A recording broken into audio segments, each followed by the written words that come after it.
Hello hi ಎಲ್ಲರಿಗೂ ನಮಸ್ಕಾರ. Crazy ಕನಸು ಕುಕ್ಕಿಂಗ್ ಚಾನಲ್ಗೆ ಸ್ವಾಗತ. ಎಲ್ಲರೂ ಚೆನ್ನಾಗಿದ್ದೀರಾ ಅಂತ ಅಂದ್ಕೊಂಡಿದ್ದೀನಿ. ನಾನಿವತ್ತು ರಾತ್ರಿ ಅನ್ನನ ಬೆಳಗಿನ ತಿಂಡಿ ಮಾಡೋದು ಹೇಗೆ ಅಂತ ತೋರಿಸ್ತಾ ಇದ್ದೀನಿ. ನಾನಿಲ್ಲಿ 2 ಕಪ್ ಹೆಸರುಬೇಳೆ ತೊಗೊಂಡಿದ್ದೀನಿ. ಅದನ್ನು 3-4 ಸಲ ಚೆನ್ನಾಗಿ ತೊಳೆದು ಇವಾಗ ಕುಕ್ಕರ್ನಲ್ಲಿ ಬೇಯೋದಕ್ಕೆ ಇಡ್ತಾ ಇದ್ದೇನೆ. ನಾನು 2 ಕಪ್ ಬೇಳೆಗೆ 2 ಕಪ್ ನೀರು ತೊಗೊಂಡಿದ್ದೇನೆ. 2 ವಿಷಲ್ ಹೊಡ್ಸ್ಕೊಂಡ್ರೆ ಸಾಕಾಗುತ್ತೆ. ನಾನಿಲ್ಲಿ 1 ಗೆಡ್ಡೆ ಬೆಳ್ಳುಳ್ಳಿ ತೊಗೊಂಡು ಬಿಡಿಸಿ ಎತ್ತಿಟ್ಕೊಂಡಿದ್ದೀನಿ. ಒಂದು ಅರ್ಧ ಸ್ಪೂನು ಮೆಣಸು ತೊಗೊಂಡಿದ್ದೀನಿ. ಒಂದು ಅರ್ಧ ಸ್ಪೂನು ಜೀರಿಗೆ ತೊಗೊಂಡಿದ್ದೀನಿ.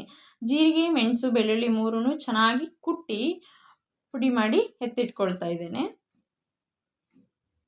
ಇವಾಗ ವಿಷಲ್ ಕೂಗಿದೆ, ಚೆನ್ನಾಗಿ ಬೆಂದಿದೆ ಹೆಸರುಬೇಳೆ. ನೋಡಿ, ಇಷ್ಟು ಇಸ್ಕಿದ್ರೆ ಇಸ್ಕೋಗೋ ಥರ ಚೆನ್ನಾಗಿ ಬೆಂದಿದೆ. ಇವಾಗ ನಾನು ಒಗ್ಗರಣೆಗೆ ಪಾತ್ರೆ ಇಟ್ಟು 2-3 ಸ್ಪೂನ್ ಎಣ್ಣೆ ಹಾಕ್ಕೊಂಡಿದ್ದೀನಿ. ಒಂದು ಅರ್ಧ ಸ್ಪೂನು ಸಾಸಿವೆ ಹಾಕ್ಕೊಳ್ತಾ ಇದ್ದೀನಿ. ಸಾಸಿವೆ ಚಿಟಪಟ ಅಂದಮೇಲೆ 1 ಸ್ಪೂನು ಕಡಲೆಬೇಳೆ ಹಾಕ್ಕೊಂಡಿದ್ದೀನಿ. ಒಂದು 10 ಕಾಳು ಮೆಣಸು ಹಾಕ್ತಾಯಿದ್ದೀನಿ. ಮೆಣಸು, ಸಾಸಿವೆ ಮತ್ತು ಕಡಲೆಬೇಳೆ 3 ಸ್ವಲ್ಪ ಫ್ರೈ ಆದಮೇಲೆ ಅದಕ್ಕೆ ನಾನು ಸ್ವಲ್ಪ ಕರಿಬೇವು ಸೇರಿಸ್ಕೊಳ್ತಾ ಇದ್ದೇನೆ. ಒಂದು 10 ಎಲೆಯಷ್ಟು ಕರಿಬೇವು ಹಾಕ್ಕೊಂಡಿದ್ದೀನಿ. ಇವಾಗ ನಾನು ಖಾರಕ್ಕೆ 2-3 ಮೆಣಸಿನ್ಕಾಯಿನ ಸೀಳಿ ಹಾಕ್ಕೊಳ್ತಾ ಇದ್ದೀನಿ. ನಾವು ಸ್ವಲ್ಪ ಖಾರ ತಿನ್ನೋದು ಕಡಿಮೆ, ಅದಕ್ಕೆ ಸ್ವಲ್ಪ ಹಾಕ್ಕೊಂಡಿದ್ದೀನಿ. ನೀವು ಬೇಕಿದ್ರೆ ಇನ್ನೂ 1-2 ಮೆಣಸಿನ್ಕಾಯಿ ಆ್ಯಡ್ ಮಾಡ್ಕೋಬೋದು. ನಾನಿವಾಗ ಬೆಂದಿರೋ ಬೇಳೆ ಕಟ್ಟನ್ನ ಸೇರಿಸ್ಕೊಳ್ತಾ ಇದ್ದೀನಿ.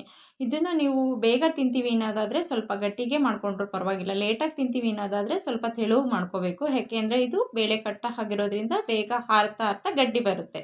ಇವಾಗ ನಾನು ಕುಟ್ಟಿಟ್ಕೊಂಡಿದ್ದು ಮೆಣಸು, ಬೆಳ್ಳುಳ್ಳಿ, ಜೀರಿಗೆನ ಸೇರಿಸ್ಕೊಂಡಿದ್ದೀನಿ. ಸ್ವಲ್ಪ ಅರಿಶಿನ ಸೇರಿಸ್ತಾ ಇದ್ದೀನಿ. ಅದೆಲ್ಲ ಮಿಕ್ಸ್ ಆಗೋ ಥರ ಚೆನ್ನಾಗಿ ತಿರುಗಿಸ್ಕೋಬೇಕು. ಬೇಳೆ ಕಟ್ಟು ಹಾಕಿರೋದ್ರಿಂದ ಇನ್ಮೇಲೆ ಬೇಗ ತಳ ಹಿಡಿಯುತ್ತೆ, ತಿರುಗಿಸ್ತಾ ಇರಿ. ಹಾಗೆ ರುಚಿಗೆ ನಾನು 2-3 ಸ್ಪೂನು ಕಾಯಿ ತುರಿ ಸೇರಿಸ್ಕೊಂಡಿದ್ದೀನಿ.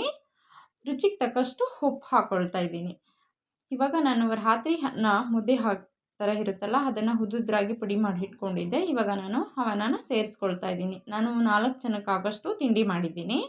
ಇದನ್ನು ಬೆಳಗಿನ ತಿಂಡಿಗೆ ಮಾತ್ರ ಮಾಡ್ಕೋಬೇಕು. ಮಧ್ಯಾಹ್ನ ಬಾಕ್ಸ್ಗೆಲ್ಲ ಕಟ್ಟೋದಕ್ಕಾಗೋದಿಲ್ಲ. ಯಾಕೆ ರಾತ್ರಿ ಅನ್ನ ಆಗಿರೋದ್ರಿಂದ ಮತ್ತು ಅದನ್ನು ನಾವು ಬಿಸಿ ಮಾಡೋದ್ರಿಂದ ಅದು ಚೆನ್ನಾಗಿರೋದಿಲ್ಲ. ಇವಾಗ ನಾನು ಅದಕ್ಕೆ ಕೊತ್ತಂಬರಿ ಸೊಪ್ಪು ಸೇರಿಸ್ಕೊಂಡೆ. ಹಾಗೆ 1 ಸ್ಪೂನ್ ತುಪ್ಪ ಸೇರಿಸ್ಕೊಂಡಿದ್ದೀನಿ ರುಚಿಗೆ. ನಿಮ್ಮ ತುಪ್ಪ ಇಲ್ಲ ಅಂದರೆ ಹಾಗೆ ಕೂಡ ಮಾಡ್ಕೊಂಡು ತಿನ್ಬೋದು. ಬಟ್ ತುಪ್ಪ ಹಾಕಿದ್ರೆ ತುಂಬ ಟೇಸ್ಟಿಯಾಗಿ ಆಗುತ್ತೆ. ಇವಾಗ ನಾನು 1-2 ನಿಮಿಷ ಲಿಡ್ನ ಕ್ಲೋಸ್ ಮಾಡಿ ಇಡ್ತಾ ಇದ್ದೇನೆ. ನೋಡಿ ಇವಾಗ ಎಷ್ಟು ಚೆನ್ನಾಗಾಗಿದೆ. ಇದನ್ನು ಚಟ್ನಿ ಜೊತೆ ತಿಂದರೆ ತುಂಬ ಚೆನ್ನಾಗಿರುತ್ತೆ. ಈ ವಿಡಿಯೋ ನಿಮಗೆ ಇಷ್ಟ ಆಗಿದರೆ ಲೈಕ್ ಮಾಡಿ, ಸಬ್ಸ್ಕ್ರೈಬ್ ಮಾಡಿ. Thank you for watching. Support ಮಾಡಿ.